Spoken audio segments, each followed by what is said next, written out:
ప్రతిరోజు మనం న్యూస్లో ఏదో ఒక ఊర్లో అక్కడ ఆ అమ్మాయిని చంపేశారు, ఇక్కడ ఈ అమ్మాయిని రేప్ చేసి చంపేశారు అనే న్యూస్ మనం చూస్తూనే ఉంటాం. ఇలాంటివి చూసిన ప్రతిసారి మనకు చాలా బాధేస్తుంది. కానీ అలాంటి ఒక ఇన్సిడెంట్ మన అనంతపురంలో జరుగుతుంది అని నేను ఎప్పుడు అనుకోలేదన్న.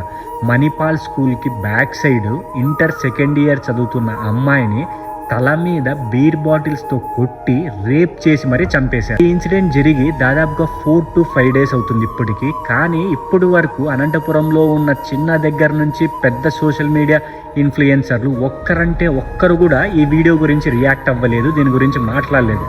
దీనికి కారణం ఏంటో నేను చెప్పనా? ఇలాంటి వీడియోస్ చేస్తే ఎవ్వరూ డబ్బులు ఇవ్వరు.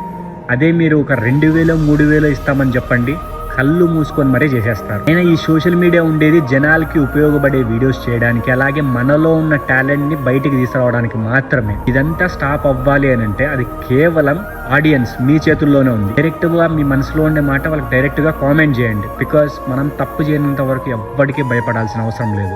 ఐ హోప్ ఇలాంటివి ఇంకా నుంచైనా తగ్గుతాయని కోరుకుందాం. అలాగే ఇలాంటి ఇన్సిడెంట్ చేసిన వాళ్ళకి కఠినమైన శిక్షలు కూడా పడాలి అని కోరుకుందాం.